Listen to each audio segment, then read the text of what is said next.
Welcome to 7 Skills for the Future podcast. My name is Emma Sue Prince, and this podcast is all about bringing 7 key skills into your everyday life. And the skills are adaptability, critical thinking, empathy, integrity, being optimistic, being proactive, and being resilient. If we can all learn how to bring these skills into our daily lives and into our work, we are so much happier, and it really does put us into the driving seat of our own lives. This season, I am interviewing amazing people, inspiring people, and today I am so delighted to be welcoming Gloria Abramoff to the podcast. Gloria is an incredible woman who has a long career at the BBC. She is a film producer and has worked on all sorts of projects. And she now works freelance and is busy creating a new wellbeing podcast for the BBC, working on bringing materials and films to schools that help primary school children get to grips with the workplace and speaking to people about their jobs and understanding their jobs. And in this interview, we talk about all kinds of things, but some really interesting stuff around how she recruits people, because she has to recruit teams for her projects. And she doesn't go by CVs at all. She goes by how people behave. And that is so intriguing and interesting because it's all about how they treat other people, manners, everything for Gloria is about networking and is about the relationships that you have. And so she talks quite a bit about that. Fantastic interview, fantastic lady, and I'm sure you're going to really enjoy it.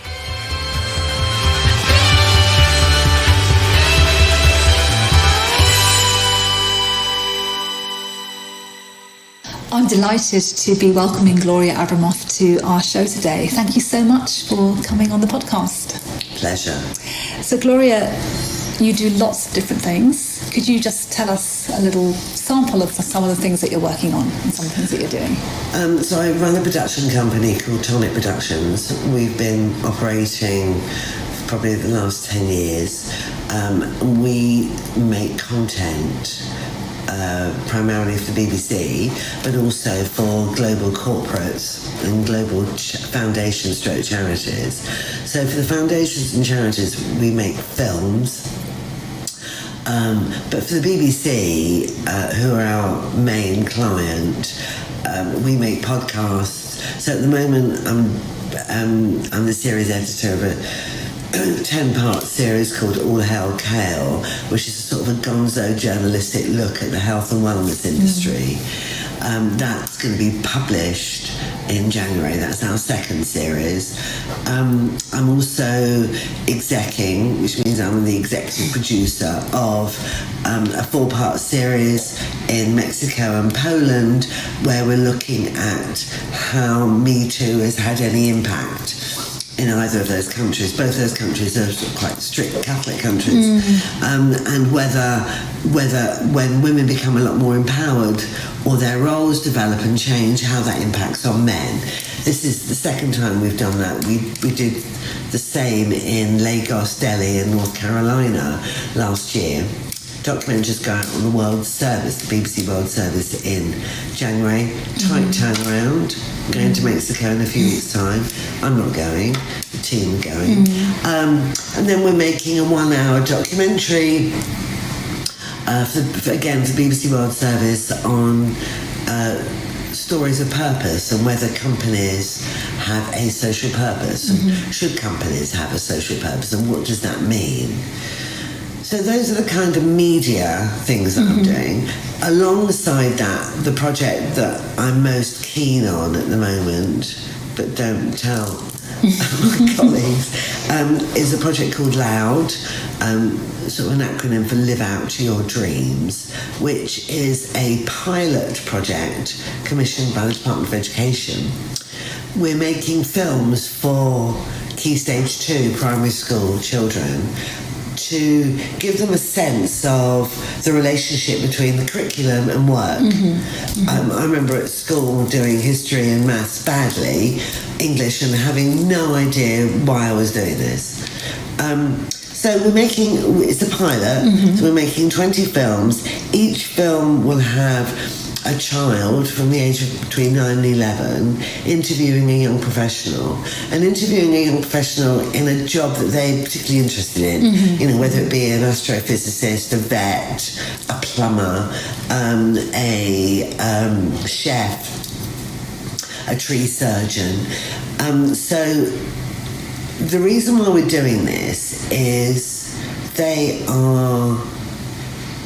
aspirational, they're arguably egalitarian, in the sense that if a child in Scunthorpe, as an example, comes from a family where 3 generations haven't worked, even the concept of working is anathema.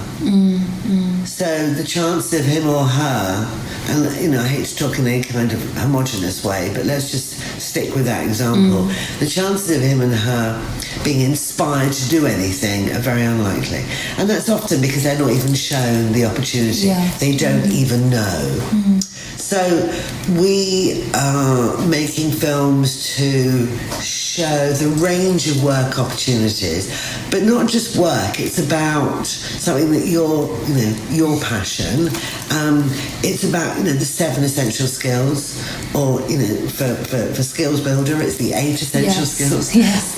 Very topical. Very topical. Very much of the moment, and thank God, quite frankly, it's.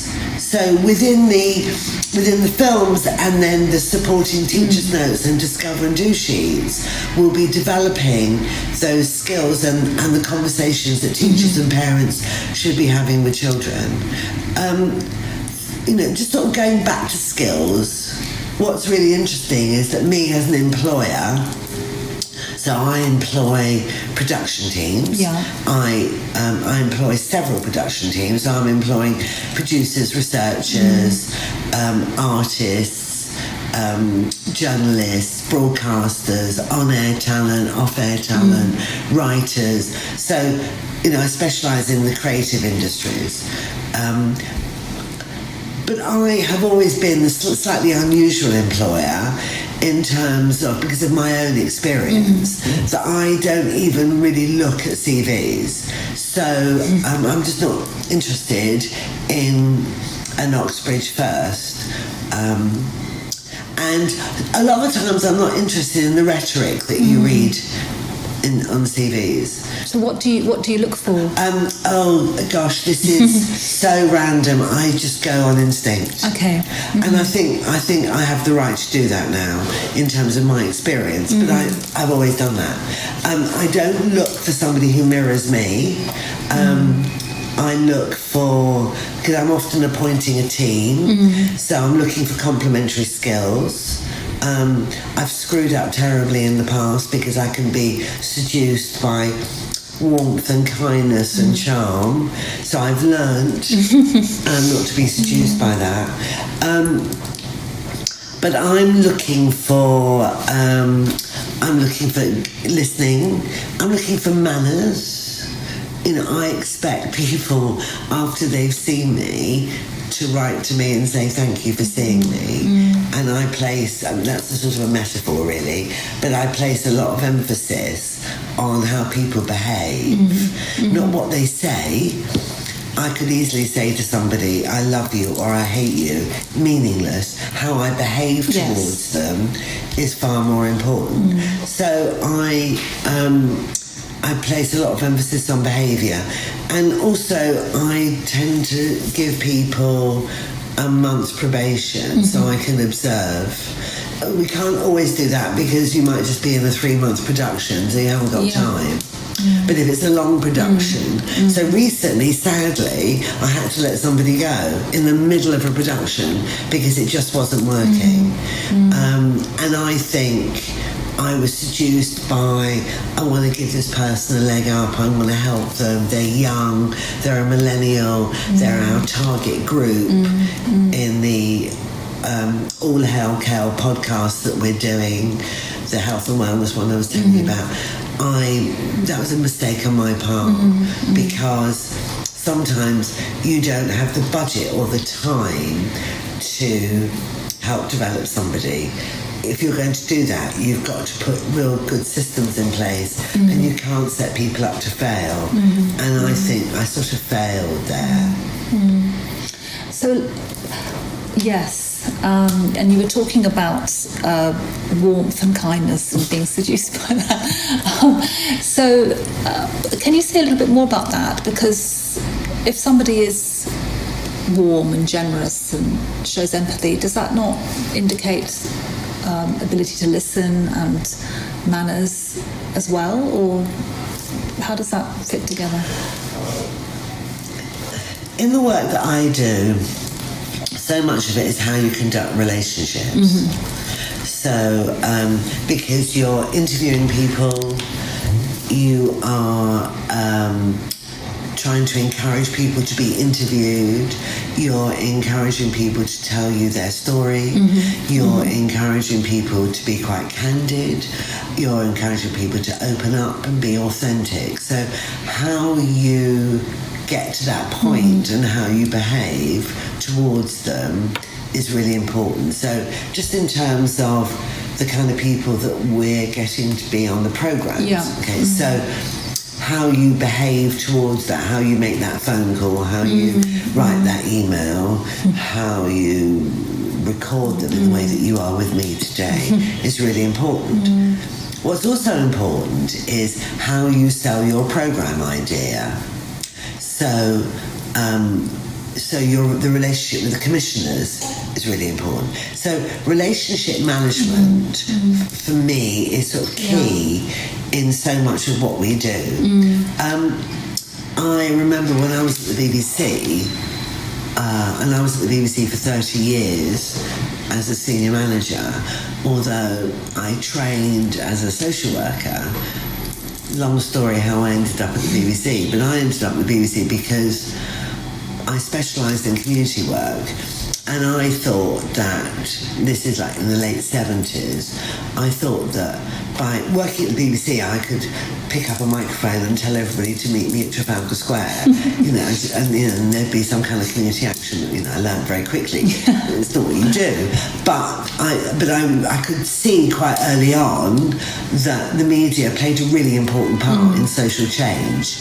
And for me, this is about a much fairer society. I still have that belief, I still have that passion, I still have that energy for that.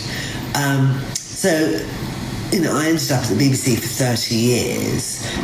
What I was going to say to you was that I'm talking about skills and warmth, empathy, behaviour. Those, can they be learnt is arguable. Research skills, journalistic skills can be learnt. Yes. So when I was at the BBC in the early 2000s, I was asked to run the BBC's Africa campaign across the whole of the nations and regions. So that's all the national radio stations, Radio Scotland, Radio Ulster, Radio Wales, all the 40 BBC local radio stations, all the regional TV services, and all the online services at the time. The BBC was doing an all-inclusive season on Africa across BBC One and BBC Two, across all the platforms. My responsibility was the editorial content and cheerlead the campaign across the whole of the nations and regions. Now, I didn't even know how many countries were in Africa. I had no idea about Africa, and I was going to, in 3 months' time, I was going to have to make decisions about editorial content. Now, I was able to do it because I could phone up the Ethiopian embassy and say, can I have an hour with the Ethiopian ambassador? I could phone the editor of The Economist and say, can I have some time with you? I had enough skills to know how I could start research. But for me, research is much more face-to-face. I'm not that good at scanning and reading. I'm much better at asking questions and learning that way. But in order to get to that place, you've got to have the skills to be able to get into somebody's diary, and how you make that request and how you subsequently behave is really important. So I've gotten in my career not through any kind of academic achievement. I failed miserably at school. I probably went to the wrong school. I used to compete to be bottom, because what's the point of being second to bottom? You might as well be bottom, because then you're remembered. So you're either first or bottom, and I was never going to make it first. And there were I went to a girls' grammar school. There were 139 in my year, and I remember that because I used to compete to be 139th. Really important. So I think my success, if I'm to talk about my success, and I think when you reach my age, you can actually say, yeah, I've done it. Definitely. And yeah, I'm proud of it. And what did I learn? But I think my success has got a lot to do with the fact that I came from an Oriental, Middle Eastern, huge, loving family. I mean, huge, thousands of cousins all over the world. Could travel anywhere, virtually anywhere in the world, and there would be family that I could stay with. But knowing that I was absolutely loved by my family, and knowing that you're really loved gives you a lot of confidence. But also, my family were very much about food and sharing and partying and dancing, but conversation. And also, we weren't allowed to sulk. We had to say what we were feeling. So there was a lot of screaming and shouting and expressing. And so I learned how to express what I was feeling. I learned how to ask. And I think that's really important. I see too many people getting the and then sulking, and me as their boss or their colleague having to try and work out what's going on, when I just think, I don't need this shit, quite frankly. Sorry, I don't need this, quite frankly. I won't tolerate it for my own children. So tell me what's going on, tell me how you're feeling. So that's what I mean about behaviour. Yes. So, you might be a brilliant journalist, but if you behave inappropriately and don't sense the room, I would find it quite difficult to work with you. But these skills are not taught. They're not taught. We have to learn them. We have to figure them out. And also, I think you need to observe behaviour. I've learned a lot by observing. I remember when I left the BBC. The BBC, you get lots and lots of feedback. People are very open to telling you what they think about you. And because it's a hierarchy, you have managers upon managers and managers. And even though I achieved quite a senior management status, I still had about 4 people above me. And my direct line manager was very quick to tell me how I was doing, how I was behaving, how impactful I was, etc., etc. So I was very used to that. I was very used to constant feedback. We used to do 360-degree feedbacks. We used to go on management courses to Ashridge. It was relentless. Then when I left the BBC, suddenly nobody's telling me anything. I'm not getting feedback from anybody, because before I set up the company, I worked as an individual freelancer. So nobody's going to give me feedback. You either do the job or you don't. Quite frankly, they haven't got time. You're an outside consultant. Until I started working with the Eden Project down in Cornwall. I was doing some work for them.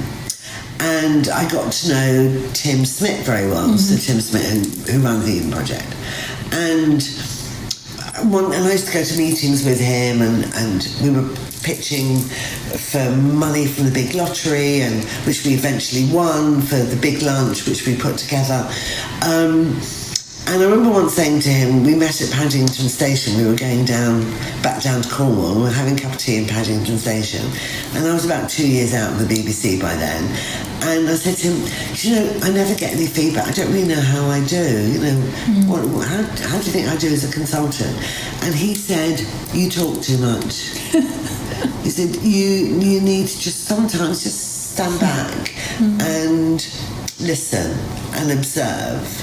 And I learned a lot from that. I still find it difficult. I am quite gobby. I've got an opinion on most things. But what I learned from that is, if you're not getting feedback, ask for it. And I think that's really important. And listen to what the person says. And I found that really helpful. And it's a skill that I don't completely embrace, but it's a skill I know is important. But it's a skill that I passed on to my children. And even when they're at school, I've got twins, they're now 26, a boy and a girl. And even when they were at school, I used to say to them, sometimes it's better just to sit and listen. You don't always have to make a contribution. I find it difficult not to speak in meetings, and I know I have to be really quite quiet. There's that sort of sense of awareness of knowing when it's the right time to observe and when it's the right time to actually come forward and, you know, give what you want to say, isn't it? Yeah. And you mentioned earlier that you'd let somebody go. Did you tell them why? Did you give them the feedback? This is something that I've only learned quite recently, actually. The woman I work for on Loud, a woman called Johnny Guest, an amazing woman, and I've learned a lot from her. And I think whatever stage in life you're at, be open to learning from people. Absolutely. And we were looking for filmmakers to make these films for us. Okay. We own the IP, we'd be credited, but we wanted a director. And so I spoke to a few people, and there was one director that I sort of liked, but I wasn't quite sure about. And Johnny met him, and I mean, in the end we decided not to go with him, and I didn't tell him why. I just said I made something up because I knew that if I told him the truth, I would then spend weeks managing his ego, and I just didn't want to have the time. I didn't have the time to do that, and nor did I want to do that. So I just thought it'd be much easier just to come up with another story that would just end it. Now, she actually told me I was wrong, and she said, Johnny actually said, you should have told him the truth because he needs to know why. And I said, yeah, but he's over 60, he's been around a long time, you know, I don't know if it's my job to teach him now. And she said, well, it is. And I heard that. So when I had to let the researcher go, what I did was I saw her about a month earlier and said, look, I'm not sure whether things are working out. I think you might have taken on too much, and I'm going to be observing you. So you just need to know. I said, you've got 2 weeks. And she said, will you give me 3? And I said, okay, I'll give you 3. So I was sort of watching, and I was speaking to her team about what she was, what her work was like and what her ideas were like. And I knew they weren't happy with her, but I thought that I could help develop her. And it just wasn't working out. So I sent her an email, and I said, I don't think this is working out, and I think we need to have a conversation. Can you come in and see me in 2 days' time? And the reason for that is that I wanted her to think about what she wanted to say to me. I knew she'd be angry, so I wanted to give her time to get over her anger, if at all. And I wanted her to compose herself, because even though I am prepared to hear everything, sometimes you've got to think about what you're going to say to me, because it could have a long-term impact. The thing is that in my business, it's so much about networks and relationships and who you know. We're passing people on, passing information on.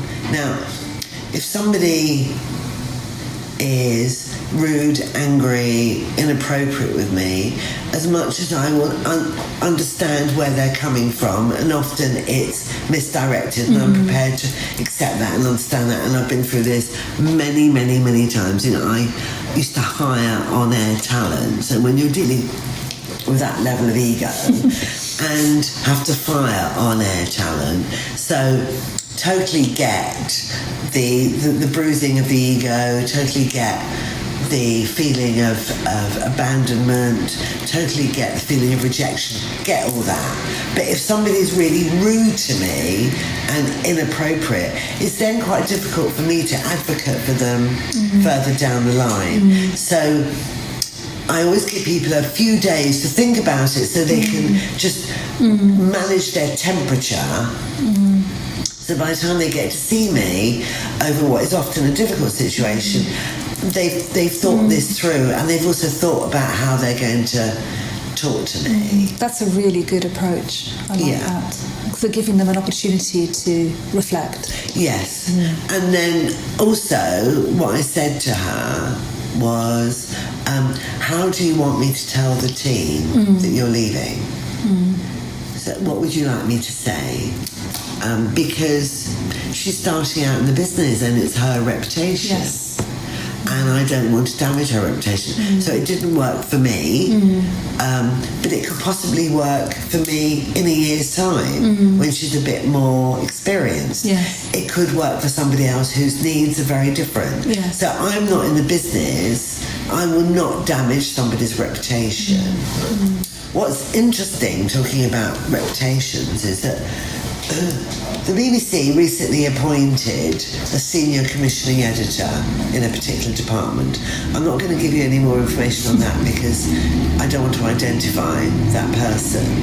But they're commissioning, and what they're not doing is communicating. And when I saw him, I said to him, look, your communication is really bad. You're not telling us in time whether you're interested in the material. We don't know. We're working with other partners. We need to know that. He said, I haven't got time. And I said, your reputation will rise or fall just based on your communication. It doesn't matter how brilliant your commissioning is, how brilliant your programs are. So, because people are going to go around shitbagging you because you didn't reply to their email. So, carry on as you are. But I'm just warning you that that's what happened. I said, I am one of those people that is moaning, complaining about you. I said, so however good you might be on one level, your reputation is being really damaged on another level because you're not affording me the respect that I think I should have after all these years. Just an email to say, thank you, yes, no, doesn't, and don't keep telling me you're really busy. I am bored with hearing from people who say, I am really, really busy. Really, really. We're all really, really busy. Yes. And, then give it some context. Be apologetic. Say, I'm in a studio for the next 2 weeks, therefore I can't. But just that line that people now are just saying with total drama about, I am so busy. Well, yeah, we all are. Yes. I'm a great believer in every encounter with every person as much as possible. It's about leaving that encounter with a positive experience of you. Absolutely. And also, I think if you go into a meeting, I always say to people who come into a meeting, I think I said this to you when I first met you, was, what do you want at the end of this? Yes. What do you want from me at the end of this? And often at the end of the meeting, I'll say, did you get what you wanted? Because neither of us are in the business of just having a cup of tea and just being nice. However lovely that is, it's, okay, what do you want from me? How can I help you? Have you got it? If I can't help you, let me see who else can. I think it's really important, and I think we have a duty to support other people in the industry. I do a lot of mentoring, as I probably told you, with young people. Yes. Now that's not purely altruistic. None of this is purely altruistic. The reason I do that is it keeps me connected to that age group, which is really important. It keeps me up to date with very contemporary issues. It keeps me relevant. And so on one level, I'm working with chief execs who are in their 60s and 70s and feel quite isolated. And therefore they need to share with somebody who doesn't have an agenda and is prepared to listen for, £100 an hour, whatever. And then on the other level, I'm volunteering to work with, young kids who have come out of gangs who are, looking at getting into the creative industries and need an advocate, need a champion. We all need champions. Yes. Gloria, thank you so much for coming onto the show. There's been so many wonderful insights, so many different things that you've talked about from your career and your work and dealing with people. If our listeners want to find out more about you, where can they find you? Oh, they wouldn't want to. They don't need to. Or about some of the projects that you run, because they're really interesting projects. I know they are, and isn't it terrible? Because I don't take our website seriously. I don't take my LinkedIn seriously. I don't do Facebook. I don't do Twitter. The other thing that I would ask people to listen to is All Hail Kale on BBC Sounds. All Hail Kale on BBC Sounds when it's published at the beginning of January. Because I just think that's going to be such a great listen, and I'm really proud of it. In terms of me, I'm on LinkedIn, but it's very interesting because I think the other thing when you get older is that when you've done a good piece of work or a bad piece of work or a not so good piece of work. So I don't need people to tell me that was really good or comment, because I am my greatest critic. But also, once I finish something, I've done it, I move on. Yes. And therefore I don't. And also the other thing is that, one of the reasons why I left the BBC is because I felt infantilised. You reach a certain level and things get done for you. Then, not so now. But also that you're at a certain level and you're surrounded by people who just say yes to you. And neither of those fit comfortably with me. So I tend to have a very low profile. That's fine. We'll look out for the podcast, All Hail Kale. And hopefully we'll hear about all the exciting work that you're doing in the schools in due course. Thank you so much. Pleasure.